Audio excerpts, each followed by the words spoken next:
This is my cat Bonkers. I used to leave Bonkers with my parents when we went camping.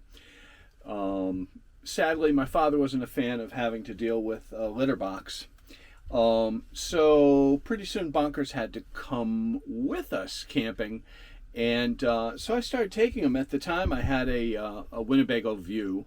Actually, it was a Navion IQ, but and it was big enough. I could put Bonkers' litter box next to the bed in the back, and it wasn't bad. You know, there's a little bit of litter box smell, but it was a lot more room than the camper I have now. The only problem with Bonkers in that camper was he would sneak under the slide out for the bed, which meant that I couldn't bring the slide out back in until I got him out of there, and it was very difficult to get him out of there. It was a real pain. So there's a video I made up here somewhere. There's a link, and you can watch how to make a slide out cat proof. Anyway, now I have this tiny Cirrus 620 camper. What's great about the 620 is it fits on a regular half-ton pickup. But the challenge is it's a very small space inside. And so I'm still bringing Bonkers with me on camping trips. He's just out of frame, so you can't quite see him. And so I had to figure out a new way to do that. And so, because I would have to move the litter box. You know, the unused space in the Cirrus 620 during the day is the bed area. So I can put the litter box on the bed during the day, and then at night I can bring it down and put it on one of the seats. A problem I had in the Winnebago camper was litter box smell. Despite my best efforts, you know, you could still smell litter.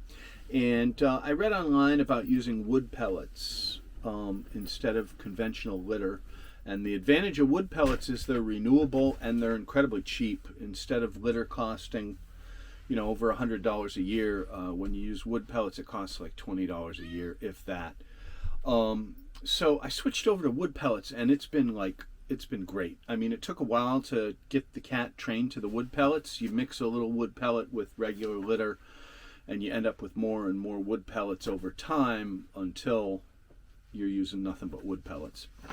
Anyway, the wood pellets are great. There's none of that litter smell, and as long as you stay on top of it, there's no smell at all. So I switched them over to pellets. My initial litter box sitting on the bed, like in the middle of the night, I'd all of a sudden discover that there were pellets in my bed. You know, so you wake up, you roll over onto pellets. That's not so great. So I designed this litter box with this opening so that the cat can get in the litter box, do his business, and then get out. And that worked out really well. It kept the pellets out of the litter box until one day when I allowed a poop to sit in the litter box too long, and he did not want to get in that litter box with that smell. So he was like partially outside the litter box and partially inside the litter box. You can kind of see what he was doing in this video, although this is not the actual incident. Anyway, he ended up peeing all over the bed. It was a disaster. I cut my camping trip short. I rushed back home, and I completely soaked the mattress and the sheets it was a mess. But I got the smell out, and I decided I had to redesign my cat box. And so this is my new design, and with the new design, the cat has to sort of jump into the box in order to do its business. He can't partially commit. He's got to jump in, and that has solved the peeing problem. I've been bringing Bonkers on camping trips for the last 3 months. It's worked out really well. He's become a lot more affectionate cat. He loves going on camping trips, and he really loves being in the camper. I think he really likes being I think he really likes those upper windows where he can look down on everything that's going on the ground. When it's so Bonkers prefers to ride in the camper, and if it's too hot, I bring him in the truck. But then he has to ride in his cat crate, which he absolutely hates. So he prefers to ride in the back. He hides in the little shoe cubby when we're on the road, and the moment I open the door to the camper, he comes bolting out of the shoe cubby. So he seems to really enjoy camping, and I enjoy having him with me. So here's what the cat litter looks like. It's really just pellet stove pellets. And my cat tends to pee over here. You can see where he's peed. And the pellets break down. When they pee, they turn into sawdust.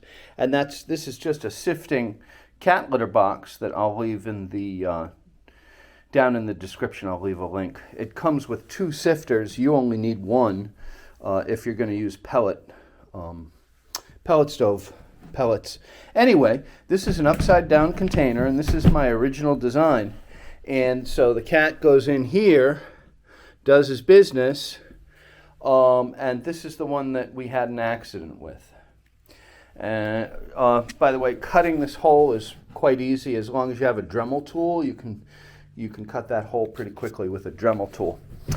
Anyway, this is the improved design, and you'll be able to see right away that it is much taller than the original. Here's the original and the improved. And in the improved design, the door is much higher. Originally, the door was really low. You can see how low the door is here. And in the improved design, the door is much higher, so the cat actually has to jump in order to use the box. And I got these containers at Home Depot. It's just an upside down container. And what's really nice is that the handles lock.